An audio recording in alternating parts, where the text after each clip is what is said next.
j'ai effectivement préparé un petit PowerPoint. On ne va pas le projeter, mais ceux qui ont un téléphone, qui ont WhatsApp et qui ont reçu le message peuvent suivre en même temps donc les différents textes que nous allons aborder. Vous m'avez souhaité que Dieu m'ouvre les portes. En tout cas, les portes ont déjà été ouvertes ce soir et je remercie donc la famille Atlan pour avoir ouvert ses portes. Et je sais que c'est une famille qui a du goût puisque nous avons sur cette table des fraises tagada, ce qui est donc gage de qualité. C'est important. Assieds-toi et mange. Je remercie également le Rav Zekri qui est venu dimanche dernier, donc Yom Halimut qu'on a organisé à Tilsit, et son intervention sur l'art et la Torah, l'art dans la Torah, a été très très appréciée. Ça a débordé largement du cadre qui était prévu au début. Les gens étaient passionnés et j'ai eu des retours qui étaient aussi élogieux que ce que vous avez pu dire, sinon plus, parce que il y a eu effectivement des personnes qui ont trouvé une sorte de reine, qui ont trouvé une véritable oreille auprès des auditeurs, et donc vous avez été parmi ceux qui ont été le plus appréciés. Je vous remercie d'avoir participé à la journée de dimanche dernier. Ce n'est pas du reste un échange standard, pas du tout, même si ça n'avait pas été le cas, je serais venu quand même. C'est donc la troisième fois, me semble-t-il, que j'interviens dans ce cadre. La première fois c'était chez Yael Aloum, la seconde fois c'était à Villeurbanne, et la troisième fois c'est ici. C'était chez vous, Josia? Il me semble, non? Non, c'est dans une... Bref, c'est pas important. Quoi qu'il en soit, donc merci beaucoup à la famille d'Aaron de m'avoir...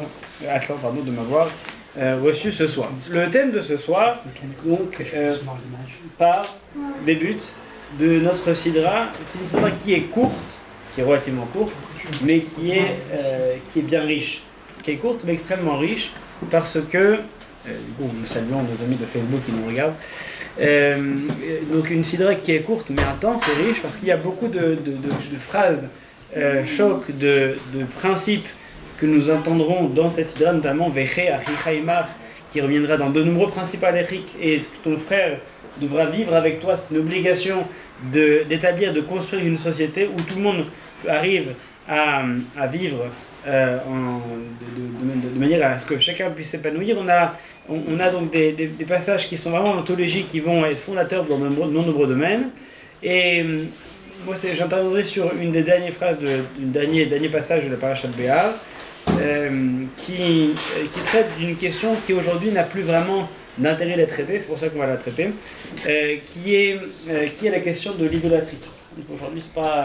Aujourd'hui, l'idolâtrie, c'est pas quelque chose qui a priori est très, très pertinent. On va en parler dans un instant de manière statistique, mais c'est vrai qu'on a dans la fin de la sidra Lotasu lachem elim ou fesel ou matzeva lotekim ou lachem. Vous ne faites point de faux dieux, n'érigez point chez vous ni image ni monument. Bon, il ne s'agit pas des tableaux que vous peignez, vous inquiétez pas, il n'y a pas de problème à ce niveau-là. Et ne mettez point donc de pierres symboliques dans votre pays pour vous y prosterner, car c'est moi l'Éternel qui vous suis votre Dieu. Observez mes Shabbats et révérez mon sanctuaire, je suis l'Éternel. Donc, manifestement, un des très nombreux versets dans lesquels on va avoir l'interdit de l'idolâtrie, un de plus, dirons-nous. Et la question que je me suis posée hier soir, puisque le lundi soir à Tissit on a un cours justement sur l'art et sur l'évolution de la halakha, c'est-à-dire l'histoire et l'évolution de la halakha, c'est-à-dire depuis quand, de quelle manière est-ce qu'on a commencé à légiférer autour de la permission ou l'interdiction de pouvoir sculpter, peindre, etc. sur des choses. L'art n'est pas neutre. L'art a toujours servi des causes, a toujours servi des thèses. Et lorsqu'on voit, par exemple, l'art dans une religion, c'est ce qui va permettre d'exalter quelqu'un. L'art dans le cadre de la guerre, l'art où on va prendre une personne, on va lui faire une statue, une manière de l'élever en Dieu. Donc l'art n'est pas neutre. Et c'est précisément la question qu'on traite le lundi soir. Et dans le cadre de cette question, on s'est posé, puisque le sujet principal c'était la question de l'idolâtrie, de la représentation, on s'est posé la question, mais finalement, est-ce qu'il y a aujourd'hui une possibilité véritablement dans le monde occidental de pouvoir créer une forme d'idole? Est-ce que l'idolâtrie ça existe encore aujourd'hui? Parce que finalement, à moins de vivre dans un pays d'Extrême-Orient, en Occident, c'est très, très difficile de faire face à une vraie idolâtrie old school, une bonne idolâtrie comme elles sont décrites et qui sont vraiment interdites. Et donc, on a quelques points qui sont intéressants. L'idée qui va être l'objet de ce cours, qui va être la thèse de ce cours, ça va être de comprendre est-ce qu'il y a dans l'idolâtrie, quelle va être la logique de l'idolâtrie, et est-ce qu'aujourd'hui on peut imaginer que l'idolâtrie ancienne s'est transposée dans d'autres domaines. Est-ce qu'aujourd'hui on pourrait appeler autre chose qu'une statue ou qu'un animal ou qu'une forme de sacrifice? Est-ce qu'aujourd'hui on pourrait tirer de la logique de l'idolâtrie des choses qui devraient être prohibées également de nos jours? Et lorsqu'on regarde le texte que je viens de citer, le petit verset, on voit déjà certaines particularités. Donc ne pas faire de Dieu, ça on a compris, c'est l'idée. Pesel Matseba, ni statue, ni monument. Et ensuite, Lotakimu lachem, ve even maskit lotitenu bartsechem. Et là on parle de quelque chose de particulier. Even maskit, qui est traduit ici par une pierre symbolique. Donc even c'est une pierre, mais maskit c'est plus difficile à traduire. On a masecha, on a l'idée de socher, on a l'idée de srach. Vous savez, le srach dans la soukha, c'est ce qui recouvre. Donc, qu'est-ce que c'est? Quelle est la racine de maskit? Ça va être ce qui recouvre. Et en fait, ce qui va donner le sens de la pierre symbolique, c'est en fait quelque chose qui recouvrait le sol, devant laquelle, ou plutôt que nous allions recouvrir pour se prosterner. En fait, c'était un moyen de se prosterner à l'idole. Et c'est un petit peu, si vous voulez, l'équivalent du tapis aujourd'hui qui empêche de se prosterner directement à même le sol. Alors on mettait un tapis de pierre pour pouvoir se prosterner, ne pas toucher le sol. Et donc là, ça a une interdiction de ne pas s'adonner à ce type de procédé, parce que ça peut provoquer des déviances. Et peut-être que même si au début je veux le faire pour me prosterner à Dieu, et malgré tout, étant donné que ce sont des pratiques qui existent dans d'autres cultes idolâtres, alors on préfère éviter, s'éloigner le plus possible. Manifestement, c'est ça le maskit. Bien qu'on commence déjà à comprendre que dans le mot maskit, du reste, il est assez intéressant de remarquer que, et c'est ce qu'on verra tout à l'heure, en hébreu, maskit, ça ressemble quand même beaucoup à un mot en français. Maskit, ça veut dire quoi en français? Si vous enlevez le it à la fin, c'est un masque. Donc on a le masque, ce qui recouvre les choses. Donc on va déjà peut-être avoir une forme d'interdiction qui touche l'idée de ce qui est l'idolâtrique dans sa volonté de cacher quelque chose, de masquer quelque chose. On y reviendra tout à l'heure. Donc je me suis tout à l'heure renseigné, un petit peu documenté pour me dire, bon finalement l'idolâtrie, moi j'en parle mais j'en connais pas, moi je suis pas un expert en idolâtrie manifestement. Qu'est-ce que j'en sais? Moi, si aujourd'hui on est effectivement dans un monde qui est plus ou moins idolâtre qu'avant. Du reste, c'est une question que le Maharal de Prague pose dans le Tiferet Israël, son livre sur la fête de Shavuot, et il demande, lorsqu'on regarde les 10 commandements, ce ne sont pas des commandements qui ont l'air excessivement difficiles à respecter. Apparemment, les plus grands commandements, les plus importants, ne pas tuer. Manifestement, toute société un petit peu évoluée aujourd'hui est capable de l'ordonner, ne pas voler, ne pas kidnapper les gens, enfin c'est pas non plus une difficulté extrême. Donc avoir un Dieu aujourd'hui, bon, on verra justement le pourcentage de personnes qui croient en un Dieu unique, on n'a pas l'impression que ces 10 commandements soient effectivement des piliers qui soient si difficiles à respecter. Mais en réalité, c'est parce qu'on en parle aujourd'hui, en 2019. Si on se replace dans le contexte dans lequel ces 10 commandements ont été donnés, en réalité, c'était pas beaucoup moins évident que c'est aujourd'hui. Les sociétés étaient peut-être moins structurées sur le plan légal et la législation, les systèmes de droit étaient peut-être moins évolués qu'aujourd'hui. Et effectivement, peut-être que ça, déjà, à l'époque, ça représentait déjà un certain challenge que de pouvoir respecter ces 10 commandements, ces 10 obligations fondamentales. Aujourd'hui, un bon nombre d'entre eux sont déjà entrés dans la conscience commune. Ça ne nous viendra pas l'idée de dire de poser la question, est-ce que finalement, c'est autorisé ou pas de tuer quelqu'un pour rien. Donc voyons voir les populations mondiales et leurs croyances. Juste pour avoir un ordre d'idée, effectivement, est-ce que l'idolâtrie aujourd'hui, ça existe encore? Donc les chrétiens sont majoritaires, ils représentent 32% de la population mondiale. Ensuite les musulmans 23%, les hindous 15%, les bouddhistes 7%, et enfin les juifs donc 0,2%, ce qui n'est pas foufou au niveau des statistiques. Mais d'un autre côté, ça n'a jamais été vraiment notre fort d'être très très nombreux. Et ensuite on a On a donc d'autres groupes non affiliés. Et il y a des relations, des personnes qui sont rattachées à des relations traditionnelles, donc dans certains cultes africains, etc. Ça représente quand même 400 millions de personnes à travers le monde, donc beaucoup plus que je l'ai dit de manifestement, et donc quasiment 16%. Lorsque on comprend qu'il y a dans le monde, donc, ne serait-ce qu'en additionnant l'islam et le christianisme, on a déjà une bonne majorité de personnes qui se définissent comme monothéistes, on se rend compte qu'on est dans une société qui est quand même très différente que celle qui est décrite dans la Torah, où l'idolâtrie est à tous les coins de rue. On n'a pas aujourd'hui, si vous allez en Grèce, vous n'allez pas être tenté d'aller s'acheter une petite idole pour aller se prosterner à la maison juste pour le kiff. C'est plus tellement la société, c'est plus tellement ce qui nous touche. Ça ne nous touche plus manifestement. En tout cas, ce type d'idolâtrie ne nous touche manifestement plus. Donc ni l'idolâtrie, ni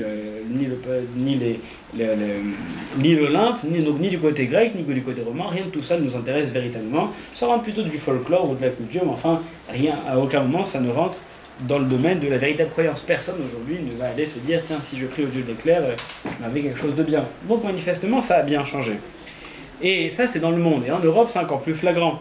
En Europe, il y a, sur 495 millions d'habitants, on a 224 millions de catholiques, 115 millions d'athées, donc toujours pas des idolâtres, 57 millions de protestants, 39 millions d'orthodoxes, 15 millions de musulmans et 1,5 million de juifs.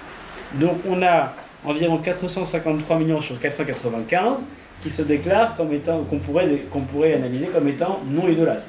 Donc pas monothéistes, il y a aussi les athées là-dedans. Donc les athées ne sont pas monothéistes, mais ils ne sont pas idolâtres manifestement. Donc on est quand même dans une société qui est quand même très très loin, en tout cas nous en Europe, qui est quand même très très très loin d'une quelconque forme d'idolâtrie, puisqu'on est quand même à 95%. Pourtant, lorsqu'on regarde, encore une fois objectivement, dans la Torah, le nombre de mitzvot qui sont liés à l'idolâtrie, ou de assez de la Tassé, le Mishneh Torah, le Rambam, référence pas moins de 2 mitzvot assez, 49 mitzvot assez. Donc on a 51 mitzvot qui sont orientés sur la question de l'idolâtrie. Quand même un bon paquet de mitzvot qui aujourd'hui sont plus pertinents pour notre époque. C'est quand même étrange d'avoir autant de choses qui n'ont plus aucun lien avec notre société. La Torah est éternelle, la Torah est immuable. Bon, manifestement, on a quand même une grande partie qui aujourd'hui n'a plus d'accroche, n'a plus de... Des questions ? Oui. Moyen-Orient ? Oui, tout à fait. Mais là, j'ai parlé du monde tout à l'heure. Après, j'ai dit maintenant nous en Europe. Donc tout à l'heure, j'ai parlé de la question du monde. Dans le monde, il y a environ plus de 50% déjà qui se définissent comme étant monothéistes, plus toutes les autres croyances qu'on n'a pas exactement définies, si tant est que par exemple le bouddhisme, comment est-ce qu'on va définir, etc. Mais en tout cas, on a déjà une bonne majorité qui se définit dans le monde, en comptant l'Asie, sachant que les communautés juives d'Asie ne sont pas les plus nombreuses, manifestement. Mais quoi qu'il en soit, c'est vrai qu'une personne qui vit en Asie pourrait éventuellement se poser ces questions. En tout cas, nous en Europe, ici, là, à la rue Baraban, on ne donnera pas plus d'informations pour pas que vous soyez harcelés sur Facebook, mais en tout cas, à la rue Baraban, manifestement, l'idolâtrie, vous allez en bas, vous allez au supermarché qui est présent de chez vous, vous ne trouverez pas dans le rayon idole de choses qui puissent faire votre bonheur. Donc, et tant mieux d'ailleurs. Maintenant, il n'en reste pas moins que ça en fait quand même 51 mitzvot, 51 obligations, qu'elles soient positives ou négatives, qui font partie de la Torah et qui aujourd'hui n'ont plus aucun impact sur notre manière de pratiquer. Aujourd'hui, effectivement, on fait attention à la cache-route, il faut attention effectivement au Shabbat, au fait, ça n'a pas bougé du tout, ça n'a absolument pas bougé, peut-être si avec la disparition du temps, peut-être un petit peu, mais en tout cas, c'est quand même un gros impact. La manière de prier, les sacrifices, ça a toujours un impact, puisque ça nous renseigne sur la manière dont on prie, mais les idoles, encore une fois, il n'y a plus vraiment d'impact. Vous pourriez poser la question, oui, mais le christianisme, il y a une sorte de chitouf, c'est-à-dire une sorte d'association. D'après certains, ça pourrait être considéré comme une forme d'idolâtrie, parce que il y a dans le christianisme, d'après certains courants du christianisme, il y a une forme d'association de la divinité, 3 parties, donc pour nous, ce qui est considéré comme une forme d'idolâtrie. Il faut savoir que sur ce plan-là, effectivement, le Rambam Maïmonide, c'est effectivement ce qu'il dit à plusieurs reprises. Mais d'autres personnes, en particulier beaucoup de Français, le Meiri, Rabbeinu Tam, et d'autres grands décisionnaires, et le Rav Kook, beaucoup plus récemment, nous par exemple, beaucoup de décisionnaires, eux diront que, pour une raison ou pour une autre, soit parce que la notion de Shitouf, c'est-à-dire l'interdiction d'associer autre chose à Dieu dans le cadre de ce qu'on considère comme un monothéisme, ne s'applique pas aux non-juifs, ou soit pour d'autres raisons, eh bien, d'après ces personnes-là, même les chrétiens également seraient considérés, malgré cette forme de trinité, pourraient être considérés également comme des monothéistes. Donc, lorsqu'on parle d'une vraie idolâtrie à l'ancienne, il n'y en a plus tellement de nous.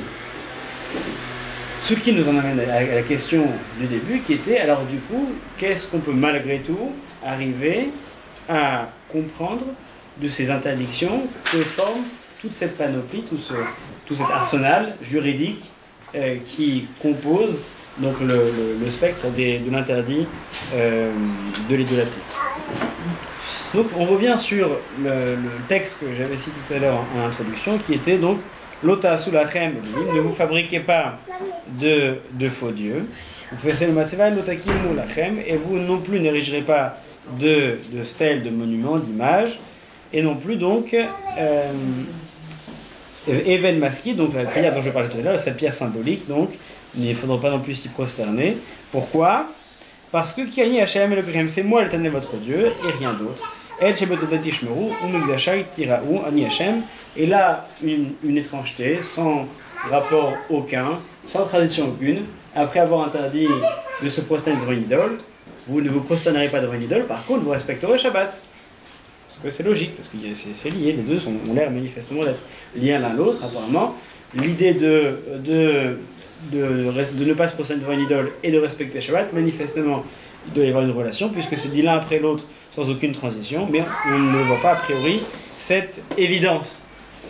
Donc, ce que nous dit Rashi sur ce passage, donc vous ne vous ferez pas l'idole, le texte s'applique à celui qui s'est vendu à un païen. Donc d'abord, il faut comprendre d'abord le contexte. De quoi est-ce qu'il s'agit? Il s'agit de toutes les lois de la personne qui en est venue à, parce qu'il a contracté des dettes, ou parce que, pour une raison ou pour une autre, à devoir être vendu en tant qu'esclave. Donc c'est un contexte bien particulier. Cette personne-là, vendue en tant qu'esclave, a des devoirs, et des droits également, a des devoirs, on n'a pas le droit de l'exploiter, mais donc il a certains devoirs envers son maître, entre guillemets, mais en tout cas, il a malgré tout une certaine dignité, il a droit à beaucoup de choses qui préservent sa qualité d'être humain. Parmi ces choses-là, on va voir un certain nombre de choses, et puisqu'on parle de l'esclave qui a été vendu, qui risque pour pouvoir rembourser ses dettes, de se vendre volontairement en tant qu'esclave à un juif, mais peut-être aussi à un non-juif ou à un païen qui lui eh bien, sert une idole, et donc il risque d'être confronté lui-même à ce service-là de manière très directe. Alors à cette personne-là, on dirait attention, même dans ce contexte-là, fais attention parce que tu pourrais être influencé. Donc Rashi explique le lien qu'il y a entre l'interdiction d'établir des idoles et le fait d'être un esclave, c'est parce que effectivement ce texte s'applique à celui qui s'est vendu à un païen, et afin qu'il ne dise pas, puisque mon maître le fait, donc quelque part ça me dédouane, moi je ne suis finalement que périphérique à la possession, je suis finalement qu'une possession, donc je n'ai pas vraiment mon mot à dire. Dans le cadre de ce que je suis amené à faire en tant que serviteur, est-ce que vraiment j'ai la possibilité de me distinguer de ce qu'il pense? Donc quelque part, on se cache derrière ce que va penser l'autre. Et à ce titre-là, eh bien, on va dire, puisque l'autre est plus grand que moi, et puisqu'il pense ainsi, donc moi je n'ai d'autre choix que de me plier à la volonté de l'autre, parce qu'il est plus important. Donc moi aussi, puisque mon maître sert cette idole, moi aussi, je vais simplement me plier aux coutumes locales. Moi, j'y crois pas, évidemment pas, d'accord, mais simplement aux coutumes locales, aux coutumes de l'entreprise, les coutumes locales, en fonction de... On peut imaginer qu'il est dans une forme de soumission face à ce maître-là, et tous ceux qui ont déjà eu un patron un petit peu trop mégalomane sauront que il y a parfois un véritable rapport de force, qu'on n'a pas d'autre choix si on veut continuer à nourrir sa famille que de plier à certaines des lubies de ses patrons. Frères. Tout, mais il faut trouver un équilibre, parfois c'est difficile. Et donc, cette personne-là, puisqu'elle est possédée, on n'est même plus dans une question de patron, c'est même plus un patron, c'est véritablement le maître. Donc c'est le patron x 10. c'est le patron exponentiel, c'est le patron qui peut tout faire, qui peut tout dire, qui peut tout exiger. Donc il n'a pas d'autre choix, se dire, bon, dans ce cadre-là, eh bien, je vais effectivement faire une concession et aller servir cette idole. Moi, j'y crois pas. Mais bon, c'est le patron, qu'est-ce que je peux faire? Donc on lui dit, attention, même dans ce cadre-là, tu n'as pas le droit ni de fabriquer, ni de te prosterner. Puisque mon maître profane le Shabbat, s'il est juif, bon, bah, si lui il est profane, moi je suis pas mieux que lui, je suis le serviteur. Donc, petite entorse pour faire plaisir, ou alors pas simplement par pression sociale, ou simplement par mode. Et donc, on va donc céder aux besoins, aux volontés d'autrui. C'est la raison pour laquelle on lui dit, attention, même dans ce contexte-là, eh bien, tu ne devras pas donc te fabriquer des dieux différents. Et le terme qu'on a employé, c'était Even Maskit, la pierre symbolique. Et je disais tout à l'heure que le mot maskit ressemblait pas étrangement au mot masque, parce qu'il y a effectivement l'idée de quelque chose qui recouvre. Eh bien, on va avoir ici, dans cette interdiction de l'idolâtrie, et ensuite on verra d'autres passages avec d'autres interdits, avec d'autres particularités qui les distinguent, qui les particularisent vis-à-vis des autres interdits. On verra que à chaque verset où on va parler d'une question de l'interdiction de l'idolâtrie, on verra que c'est une mise en garde sur une forme, donc une mise en garde sur une forme d'influence qui peut nous conduire à perdre nos valeurs. Donc là, Even Maskit, la pierre qui recouvre, c'est effectivement la personne qui utilise le parapluie. Qu'est-ce que c'est le parapluie? C'est la personne qui prend une décision en se cachant derrière un parapluie. C'est pas moi, c'est l'entreprise. C'est pas moi, c'est mon voisinage. C'est pas moi, c'est la famille. C'est pas moi, c'est l'amour. C'est la personne qui se cache derrière, donc, Even Maskit, cette pierre symbolique, c'est-à-dire cette pierre qui recouvre et qui permet de se prosterner à tout, parce qu'on est derrière ce masque-là. Et donc, ce masque dont il est question ici, eh bien, là, c'est le masque de la bienséance, c'est le masque du derech, c'est-à-dire de la bonne pratique, du savoir-vivre. C'est une personne qui veut rester dans la société, c'est une personne qui est entièrement dans son droit, c'est une personne qui a voulu reprendre sa vie en main, et il s'est lui-même placé dans une situation où il n'avait pas d'autre choix que de se vendre. On ne peut pas dire qu'il a fait preuve de plus d'abnégation que ça, d'accord? Donc il est entièrement dans son droit. Et donc, dans le cadre de cette abnégation, je disparais devant la volonté du maître. Et donc, ça, c'est un panneau, c'est une facette, c'est un masque. D'ailleurs, on va se cacher pour se permettre certaines choses. Parce que si le patron était beaucoup plus rigoureux, si le patron était un chassid qui a une pratique excessivement rigoureuse de la Torah, est-ce que lui aussi aurait dit bon bah c'est le patron, donc moi aussi je dois me plier à toutes les volontés du patron, donc moi aussi je vais me lever très tôt, donc moi aussi je vais faire ça? Est-ce que là aussi il aurait dit? C'est pas évident. Donc d'une manière comme de l'autre, on ne peut pas se cacher derrière la volonté d'autrui, même si ça paraît légitime. Et ça c'est la première idée, donc de fabriquer son propre Dieu. Donc l'ota sous la crème, ne vous fabriquez pas vous-même des dieux, c'est-à-dire je vais commencer, on verra, différentes manières de choisir quel est son Dieu. C'est-à-dire que là, cette personne-là qui se place dans cette situation, il dit, moi, mon Dieu, il est conditionné à mon maître. Donc mon Dieu, c'est un Dieu qui comprend que mon maître m'oblige. Bonsoir. Est-ce que tu veux une fraise, Tagada?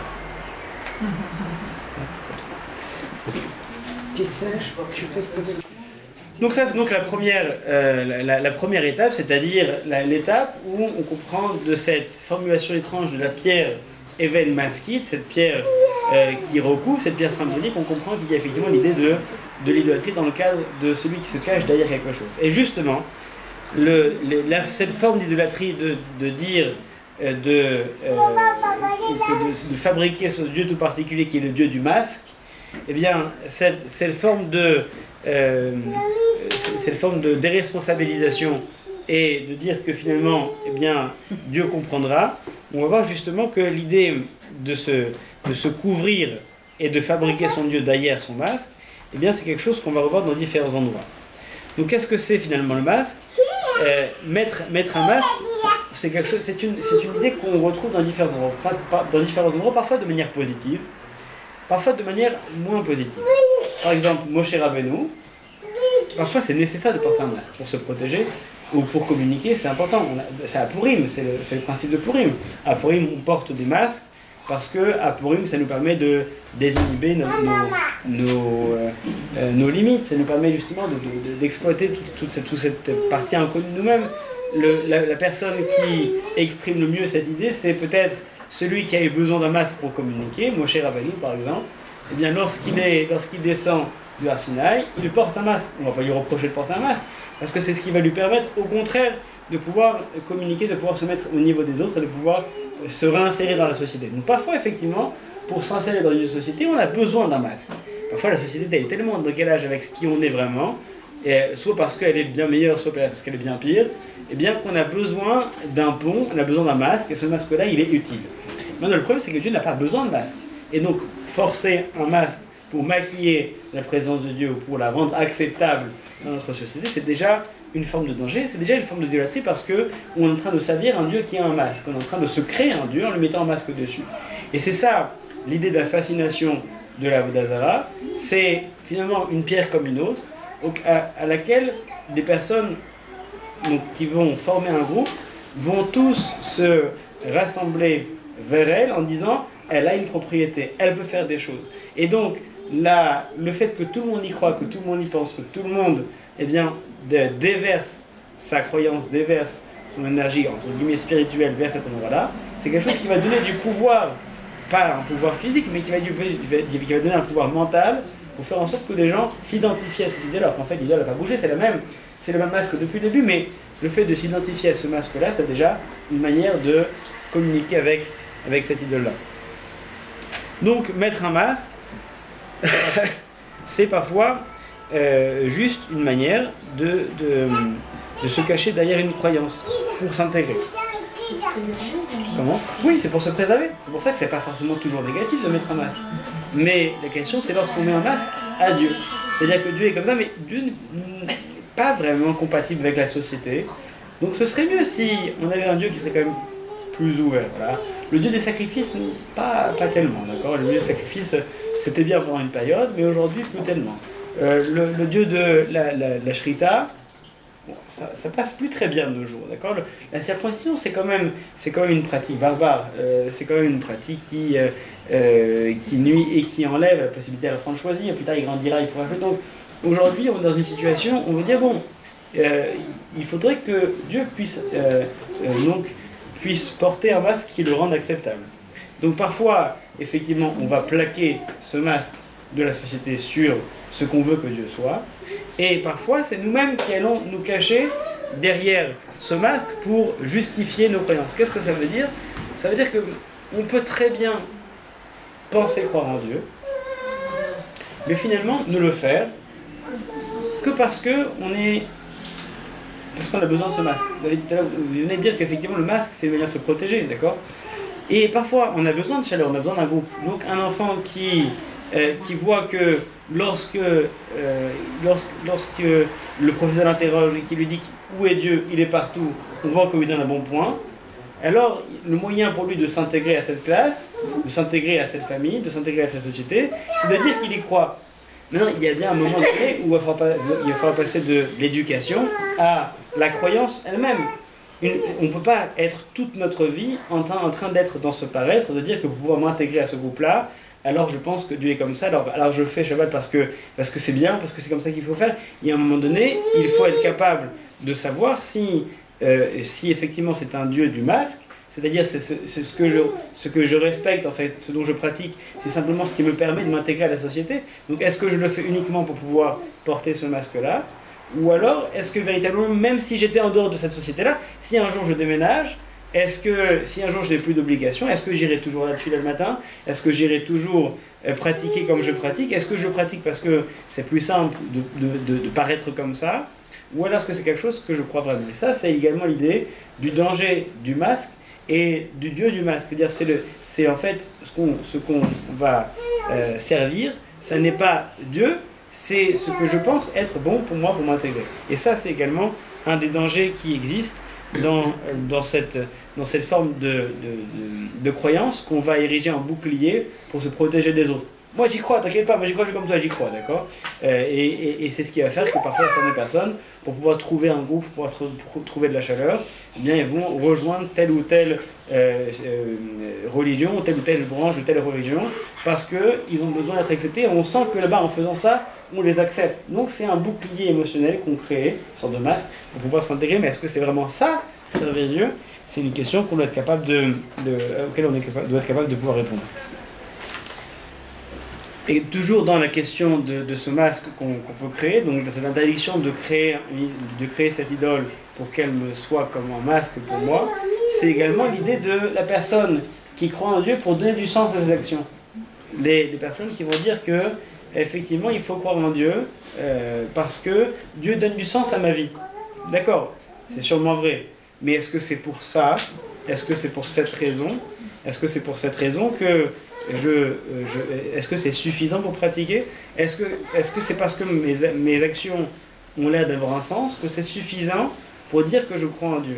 Finalement, est-ce que je ne suis pas en train de croire pour pouvoir me permettre de dire que mes actions ont un sens? Donc ça fait partie également de ce masque qui permet de maquiller mes actions, qui pourraient être insignifiantes si je n'avais pas une croyance, mais là elles sont transcendées parce que c'est le Tout-Puissant qui me l'a demandé. J'ai pas aidé cette personne à traverser parce que c'est bien, c'est parce que la Torah m'a dit de le faire. Donc mes actions ont du sens, elles sont guidées par le Tout-Puissant. D'accord, mais encore une fois, il faut aussi des personnes qui traversent. Religion par religion, c'est pas la question. Quelque part, dans cette idée-là, une personne athée par exemple, et une personne athée qui va aider la personne à traverser, elle aurait quelque part peut-être plus de mérite encore, parce qu'elle le fait vis-à-vis d'une force morale interne. L'idéal à atteindre, c'est lorsque ma force morale interne atteint le niveau de mes obligations. C'est-à-dire que je comprends à tel point que ces obligations sont importantes pour la société et pour ce que je suis en tant qu'humain, que j'arrive à rejoindre les obligations que Dieu me demande et à former un tout cohérent. Si en fait, moi personnellement, je suis convaincu de rien, mais je le fais parce que c'est obligatoire, alors oui, effectivement, j'aurais peut-être respecté ce que Dieu m'a dit, mais sur le plan humain, où est-ce que j'en suis? Est-ce que je suis un être moral? Est-ce que je suis une personne qui est véritablement et profondément, ou alors je suis finalement qu'une personne qui a besoin de ça pour valider mes actions et leur donner un sens transcendé? Aujourd'hui, c'est encore possible de créer ce type de Dieu, et le problème c'est, est-ce que je respecte Dieu parce que j'ai besoin de ça? Est-ce que donc je suis en train de le faire parce que je suis en train de créer quelque chose dont j'ai besoin? Ou est-ce que je suis en train de voir de quelle manière est-ce que je peux être utile moi? C'est-à-dire, est-ce que je regarde finalement ce dont j'ai besoin moi? Ou alors est-ce que c'est moi qui me sers de Dieu? Ou est-ce que je sers Dieu? Vous voyez ce qu'il dit juste après, c'est ne pas faire d'idole. Pourquoi? Parce que c'est moi qui suis votre Dieu. Ne faites pas cette idole, ne faites pas ce masque. C'est moi qui suis votre Dieu. Vous me servez à moi. Alors que si la personne donc prend cette décision, eh bien, pour maquiller ses actions, leur donner un sens, etc., mais finalement c'est Dieu qui sert l'homme. On prend Dieu et donc il va donner du sens à ma vie, ou alors je vais le respecter pour telle raison, et finalement, je me sers de cette religion pour mes intérêts personnels. Dans ce cas-là, c'est Dieu qui me sert et c'est pas moi qui sers Dieu. Et donc ça, c'est effectivement les risques de cette forme d'idolâtrie, qui, effectivement, si on l'inscrit dans le contexte historique, c'est effectivement l'interdiction de ne pas mettre une couverture de pierre sur quelque chose, cette pierre symbolique, ou alors si on en tire la dimension symbolique de ce contexte historique et on en tire la dimension symbolique pour tout le reste de l'humanité, on va comprendre qu'en réalité il s'agit de ce qui recouvre et du problème de créer un Dieu qui recouvre. Du reste, est-ce que c'est la première fois qu'on parle de masque dans la Torah à propos de Dieu? Pas forcément. Par exemple, si on prend toujours dans notre livre de Vaïkra, chose qu'on a lu il n'y a pas très longtemps, dans lequel il est écrit Lotifnu el elim, dans un autre contexte. Ne vous adressez point aux idoles, ne vous fabriquez pas des dieux. Donc ces dieux, c'est Eloke Masecha, des dieux de métal, mais Masecha, encore, c'est toujours la même idée de maskin, de masque, de Masecha, de strap, qui recouvre encore une fois. Que dit du reste le Or HaChaim? Là, j'en ai l'impression que c'est quelque chose que je sors de mon chapeau, ce qui peut être le cas, mais le Or HaChaim dit quelque chose de similaire à propos de ce passage-là, et il dit cette phrase Elokim shehem mesachim mavdilim etrem mimakor HaChaim. Donc j'ai uniquement tiré une phrase d'un commentaire plus long qui dit ce sont des dieux, les dieux de Elokim Asecha, les dieux du masque, les dieux du voile, ce sont ces dieux qui recouvrent, qui créent un voile et qui créent une différence entre une séparation, donc il vous différencie de la source de la vie. Et donc Elokim Asecha, qui effectivement a pris dans son sens littéral, ce sont des statuettes en métal. En réalité, le Or HaChaim le lit comme on vient d'expliquer, qui est dit Elokim Asecha, c'est-à-dire ne devenez pas. Donc Elokim Asecha Lotasulachem, c'est Dieu entre guillemets du voile, donc du masque. N'en faites pas pour vous. Lui dit ne devenez pas, ne vous faites pas, ne devenez pas ces dieux qui servent de voile. C'est-à-dire qu'une des caractéristiques de l'idolâtrie, c'est que ça va différencier, ça va créer une différence. Ça va créer une différence entre moi et Dieu, entre Dieu et moi, puisque je crois en autre chose, donc forcément ça me distingue. Mais lorsque ça devient à ce point ma nature que d'être ce voile entre les choses, au lieu de réunir les choses, je m'érige en voile entre les choses, eh bien, Elokim Asecha Lotasulachem, ne devenez pas vous-même, à force de vous distinguer, à force de vous séparer, à force de vous mettre de côté, de ne pas participer, à force de vous particulariser, eh bien, ne devenez pas vous-même, eh bien, une idole, c'est-à-dire quelque chose qui crée de la séparation. À force de porter ce masque et qui me permet d'exister mais qui me coupe des autres, à force de faire cela, je deviens moi-même un voile qui me coupe et qui coupe les autres, qui coupe les gens. Une personne dont la vie, dont l'essence de la vie va à mon corps défendant devenir ce voile-là. Et donc c'est ce que dit le Or HaChaim, ne devenez pas vous-même ces dieux qui servent de séparation, qui empêchent les gens de se rattacher au Mekor Chaim, c'est-à-dire à la source de la vie. Donc c'est comme ça qu'il interprète le Masecha, l'idée encore une fois de ce qui recouvre du masque, c'est-à-dire donc qu'à force de porter le masque, on devient le masque, on devient la séparation et ça nous empêche de nous connecter à autrui. Mais ça n'est pas le seul, ça n'est pas la seule occurrence dans laquelle on va voir un interdit de servir une idole. On voit, comme je vous le disais, il y a 51 interdits. On ne va pas tous les faire, mais on peut imaginer que pour chaque interdit, il y aura une idée différente qui va être développée et qu'on doit tirer, qu'on doit sortir de son contexte historique, dont on doit tirer la force symbolique et qu'on doit pouvoir appliquer à toutes les générations. Par exemple, celui-ci. L'otaasuniti et le kekesev avec les zahav, l'otaasun lachem. Ne fabriquez pas avec moi, ne m'associez à aucune divinité, ni des dieux d'argent, ni des dieux d'or, n'en faites aucune pour vous. Bon, une fois, c'est quelque chose qui me touche personnellement. C'est l'intayolachem, c'est pour vous l'idée de risquer de devenir soi-même cela. Rashi explique sur place, il s'agit en fait, puisqu'il y a des chérubins qui en soi est une question du reste, comme il y a des chérubins, des petites statuettes qui sont là, mais finalement, puisque Dieu accepte les statuettes au sein du sanctuaire, une statuette de plus, une statuette de moins, bah, c'est la même chose. J'ai prendre un chérubin, je fais une copie des chérubins, et j'en ai un petit chérubin à la maison. Ça, j'ai une petite statuette qui me rappelle le Beth Amikdash, qui me rappelle le Mishkan. C'est pour ça que je dis non, il y a une exception parce que j'ai demandé que ce soit fait, pour des raisons qui sont développées dans le contexte, mais toute autre statuette, qu'elle soit en or ou en argent, il ne faut pas m'associer à ça. Et donc, de quoi est-ce qu'il s'agit maintenant? Quel pourrait être donc, le symbole, la force symbolique de ce dieu d'or, de ce dieu d'argent auquel Dieu ne veut pas être associé? On a dans la symbolique des métaux et des matériaux, effectivement, l'or et l'argent qui sont rattachés à des peuples, qui sont attachés à des empires, mais pour aller à quelque chose de beaucoup plus simple et de beaucoup plus évident, l'or ça brille, l'argent ça brille, l'argent c'est beau, l'or c'est beau. Donc je ne veux pas être associé à du beau. On pourrait imaginer qu'il ne faut pas faire des représentations parce que ça ne se fait pas de réduire Dieu à une représentation en argile. En argile, c'est pas merkouba, c'est pas beau, c'est pas quelque chose, c'est pas honorifique. Dieu de représenter dans une statuette en métal, c'est pas suffisant. Par contre, en diamant, un beau Dieu en diamant, ça en jette, et ça, c'est quelque chose qui peut bien représenter la toute-puissance de Dieu. Évidemment, c'est magnifique. Donc, un gros dieu en diamant, avec donc un assemblage de diamants énormes, ça représenterait la toute-puissance de Dieu. Ou alors, une statue gigantesque en or, quelque chose qu'on n'a jamais vu. Ça pourrait être fascinant. Donc, ne m'associez pas au beau. C'est-à-dire que ni en or, ni en argent, ni en aucune matière. Les chérubins, c'est particulier. Le reste, je n'ai aucune représentation, que ce soit en papier, en mousse, en diamant. Donc je ne veux pas être associé à une quelconque matière et surtout pas à du beau. Parce que il y a effectivement l'idole du beau. Il y a parmi les choses qui nous distinguent, parmi les choses qui nous font perdre parfois le lien avec la réalité, le lien avec le spirituel, c'est effectivement l'idée de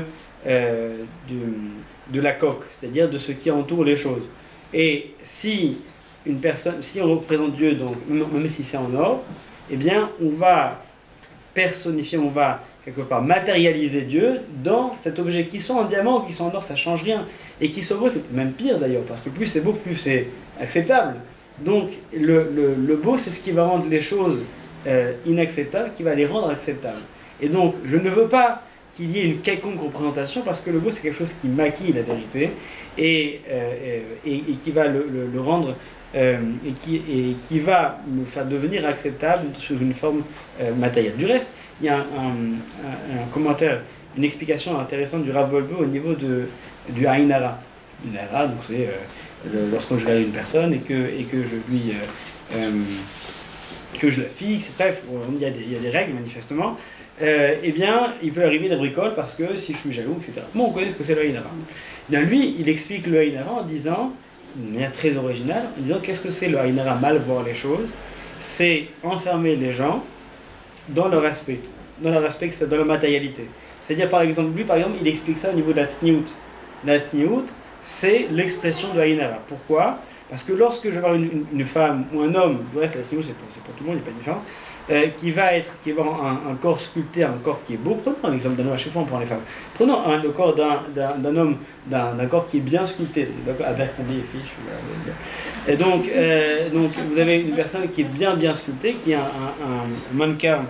Donc prenons vraiment l'extrême opposé, donc sous-vêtements pour les hommes, allons-y. Donc le problème c'est que lorsque je vois cet homme-là, eh bien, je me dis tiens, il est beau, il est bien formé, il est bien sculpté, il est appétissant. Donc lorsque je vais voir cet homme-là, eh bien, je vais l'enfermer dans sa beauté, donc dans ce qu'il est, dans son enveloppe extérieure. Mais si elle se trouve, cette personne-là, c'est une personne qui est géniale, c'est une personne qui est intelligente, qui est intéressante, qui a un double cursus d'astrophysicien et de Rosh Yeshiva. Après, je ne sais pas pourquoi il est avec combien de fiches, je suis en train de me poser sur le... D'accord, mais imaginons que c'est le cas, il a besoin de ça pour gagner sa vie, que je sais. Quoi qu'il en soit, donc on peut imaginer que c'est une personne extraordinaire, mais le beau, c'est ce qui va figer les choses dans leur matérialité. C'est ça l'idée de Aïn Hara. La SNIO, c'est ce qui justement empêche Aïn Hara. C'est ce que proposer à la personne qui est en face une manière de ne pas m'enfermer dans ce que je lui offre à voir. Alors que si je lui permets de m'enfermer dans ce que je lui offre à voir, effectivement, c'est un Dieu, il n'a qu'à penser à ça, il n'a qu'à regarder ses yeux ailleurs, d'accord, mais il n'empêche qu'entre-temps, c'est effectivement ce qui peut se passer. Donc, il n'y a pas de différence homme-femme, c'est pas la question. C'est l'idée d'enfermer quelque chose dans sa matérialité. Ça, c'est la question du beau.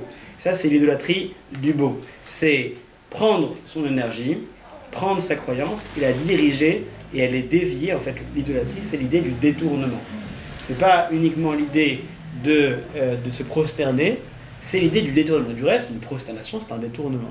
C'est-à-dire, on est quelque chose et on va se détourner, on va détourner son regard, et c'est justifié lorsque c'est face à Dieu, mais c'est pas justifié lorsqu'on se détourne devant quelque chose qui ne le justifie pas. Et on ne peut pas idolâtrer une intelligence.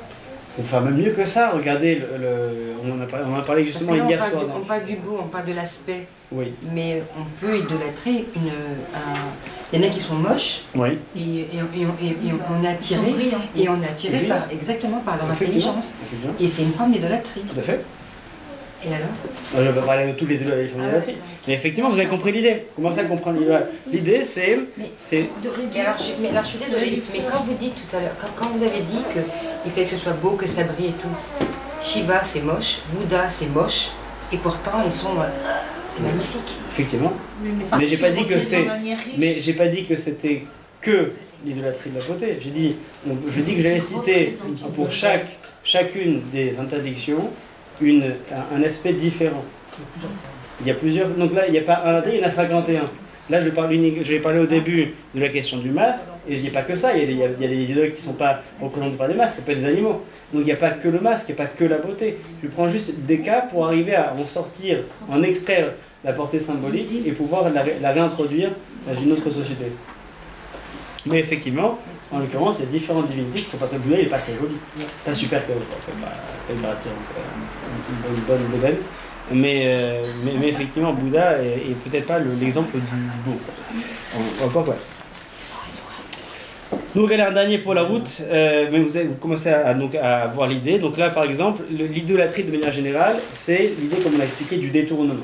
Ça peut être les détournements par le masque, détournements par le beau, détournements par l'identification. Tout à l'heure, je disais à un moment donné, je ne sais pas si par rapport à la question que vous posez, j'avais dit aussi que finalement, une idole, c'est qu'une statue, mais c'est la question qu'on peut s'identifier.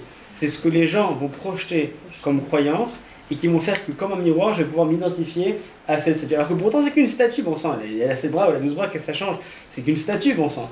Mais le fait que le mythe qu'on va véhiculer et la manière dont ça va me toucher, ce miroir des émotions que les gens vont poser à l'intérieur va agir sur moi et je vais commencer à m'identifier alors que pourtant c'est qu'une statue. Et ça marche. Avec les raves. Et on le fait même avec les raves et on peut idolâtrer un rave, il n'y a aucun problème là-dessus.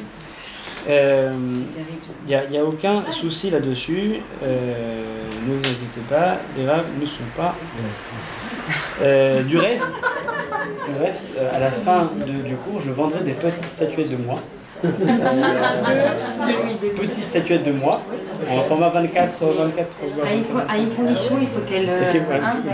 Effectivement, allez, un dernier pour la route, je sens que je vous perds. Alors, donc un dernier, on reprend la base. Donc la base de l'idolâtrie, où est-ce qu'elle est? La base de l'idolâtrie, la base vraiment l'interdit le plus violent de l'idolâtrie, il vient d'où? Il vient des 10 commandements, d'accord? L'ota selecha pesel, c'est dans les 10 commandements. L'ota selecha pesel, vechol temuna shabashim, etc. L'interdiction de se faire quelque représentation que ce soit, quelque statut que ce soit, de quoi que ce soit dans le ciel, sur la terre, sous les mers, partout, interdiction de représenter quoi que ce soit. Et que dit Rashi dessus? Prenez garde donc que votre cœur. Par exemple, il y a pas mal d'interdictions qui vont rejoindre la même idée, qui est la question fondamentale du détournement. Et donc là, par exemple, celle qui va le mieux illustrer, c'est dans le schéma Israël. Prenez garde à ce que votre cœur ne dévie. Vesartem, et vous nous dévirez, et vous servirez des dieux différents, et vous vous prosternerez à eux. Et Rashi explique donc que vous ne vous détourniez en abandonnant la Torah, et alors vous servirez d'autres dieux qu'à l'abandon de la Torah. Donc lui, il explique que se détourner de quoi? C'est-à-dire se détourner de l'essentiel, dès l'instant qu'on a arrêté d'apprendre, de l'instant qu'on a arrêté de s'accrocher à quelque chose et de développer sa propre connaissance, sa propre intelligence, son indépendance. Dès l'instant qu'on commence à devenir dépendant, du reste on revient à la question de l'idolâtrie du rave. Dès l'instant qu'on commence à devenir complètement dépendant de la connaissance au point où on est capable de suivre quelque chose qui n'est pas notre voie, mais en fait on va suivre aveuglément. C'est quand on est subjugué par quelqu'un, par exemple. Même s'il n'est pas beau, ça ne change rien. Il y a des personnes qui peuvent nous subjuguer.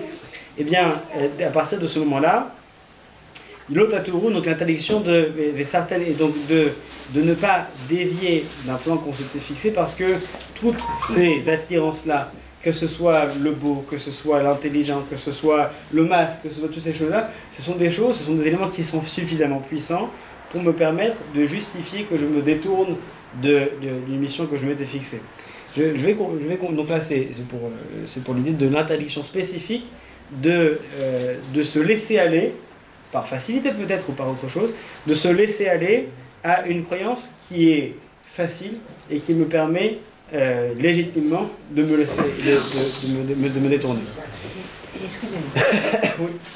Alors, un élève qui est fasciné par son maître.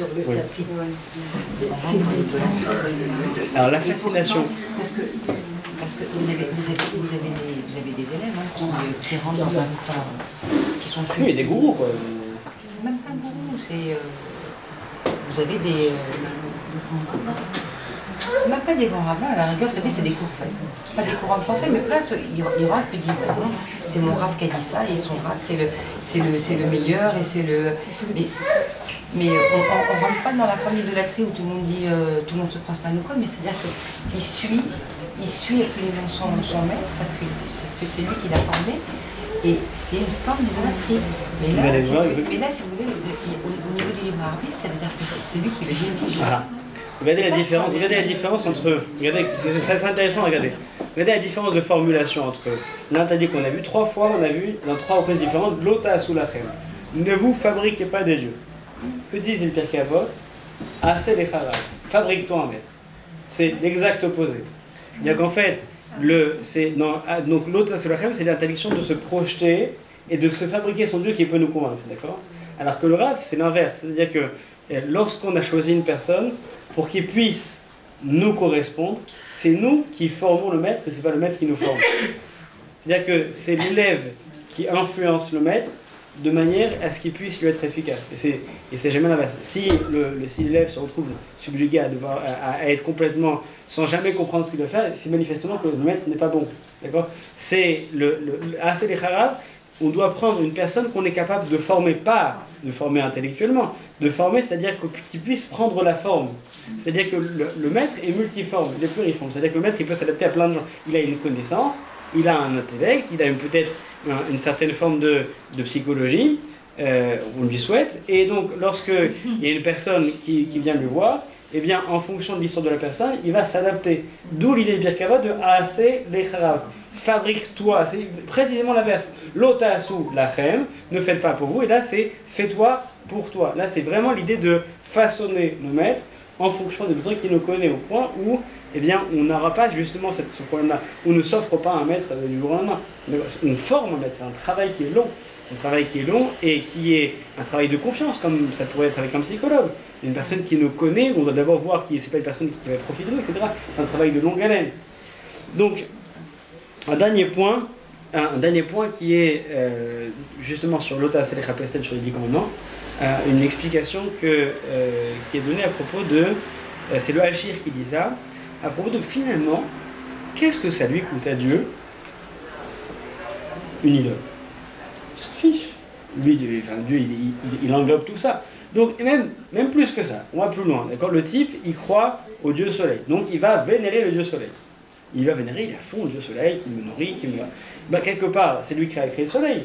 Donc c'est indirect, mais ça reste toujours dans la direction. Il y a toujours une forme de croyance, on devrait être content, on devrait encourager toute forme de croyance. Toujours mieux que croire en rien.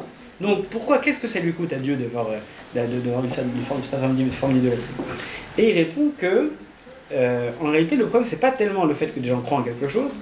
Le problème, c'est que c'est encore une fois l'idée du détournement.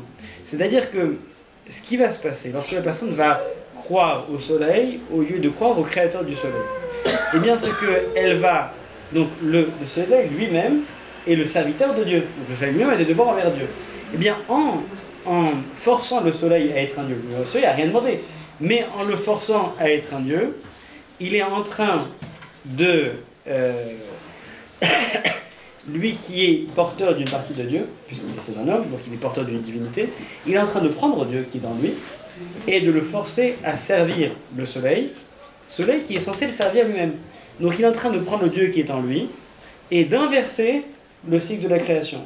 Au lieu que ce soit le soleil qui va servir Dieu, c'est lui qui prend Dieu qui est en lui et qui est en train de servir Dieu. Il est en train de détruire complètement l'ordre qui a pu exister dans ce monde-là. D'où l'idée de la question du détournement. Toute l'idolâtrie, toutes les formes d'idolâtrie à travers l'histoire, la crainte la plus importante, c'est la crainte du détournement. On va prendre quelque chose qui est une énergie qui est constructive, qui est positive, et on va la faire dévier pour quelque chose qui peut nous nuire, et ça c'est véritablement le problème du détournement. Concluons. en disant que, c'est donc le dernier diapo pour ceux qui suivent le diapo. Concluons en disant que c'est vrai qu'aujourd'hui les techniques évoluent, d'accord? Et c'est vrai que moi c'est quelque chose qui me fascine, je me dis, au plus on avance, plus la technique évolue, plus les formes de détournement sont nombreuses, d'accord? Hier soir j'avais une discussion très sérieuse avec une personne qui, à propos par exemple de la question des, alors je sais pas, ça vous peut être un petit peu déconnecté de tout ce dont je viens de parler, mais dans le domaine par exemple des jeux vidéo, il y a certaines formes de jeux vidéo qui sont les MMORPG, des personnes dans lesquelles des jeux où tout le monde joue ensemble et tout le monde se retrouve dans une grande plateforme et c'est pas vraiment un truc de guerre, c'est quelque chose de très constructif. Mais bref, tout le monde joue ensemble, et tout le monde a un objectif et tout le monde peut gagner des choses, faire des choses, avoir une vie réelle dans un monde virtuel. Et je me dis que finalement, est-ce que donc, ça nous paraîtrait absurde de se dire qu'il y a une personne qui pourrait faire des choses à un objet qui lui demande. Mais l'objet en question, le programme, c'est un objet, on est d'accord, le programme c'est un objet. Donc le programme il n'a pas de conscience après jusqu'à présent. Le programme me demande de faire quelque chose et je le fais. Donc en quoi est-ce que c'est différent de ce programme qui me demande de faire quelque chose et je le fais, qu'une idole qui a un bout de métal ou un bout de bois ou un bout de pierre qui demande de faire quelque chose et je le fais.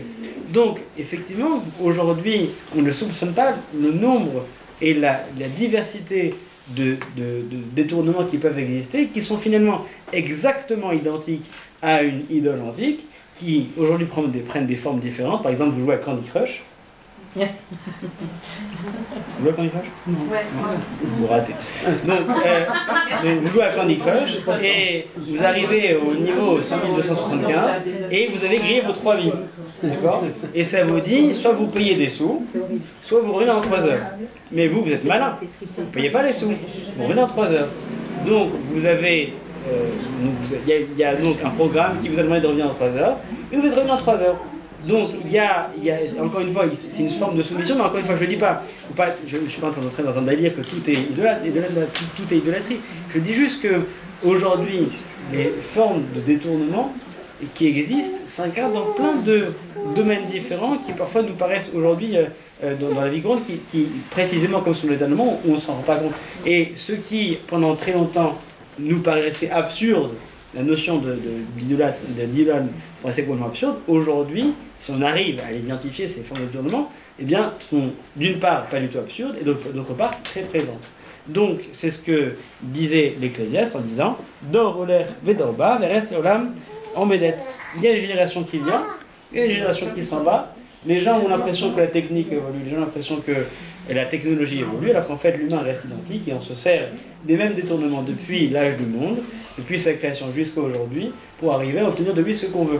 Et effectivement, c'est plus avec des idoles, parce que le business des idoles fonctionne plus très bien, mais on a trouvé des business plus juteux, comme par exemple l'addiction à Amazon ou n'importe. On a trouvé des manières plus juteuses et plus intelligentes de pouvoir utiliser ces détournements pour exiger de nous des actions lorsqu'on veut, qu'on agisse. Et donc c'est valable dans le domaine des achats, c'est valable dans le domaine du désir. Aujourd'hui, on désire ce qu'on nous demande qu'on désire. Tous ces détournements-là sont à percevoir comme des forces extérieures qui nous exigent des choses et auxquelles on s'adonne vraiment cœurs et âme parce qu'on n'est pas conscient de ces formes de détournement, de ces formes de quelque part, à une certaine mesure peut-être moindre, d'idolâtrie qui pourrait exister, si tant est qu'on les a définies. Merci à tous.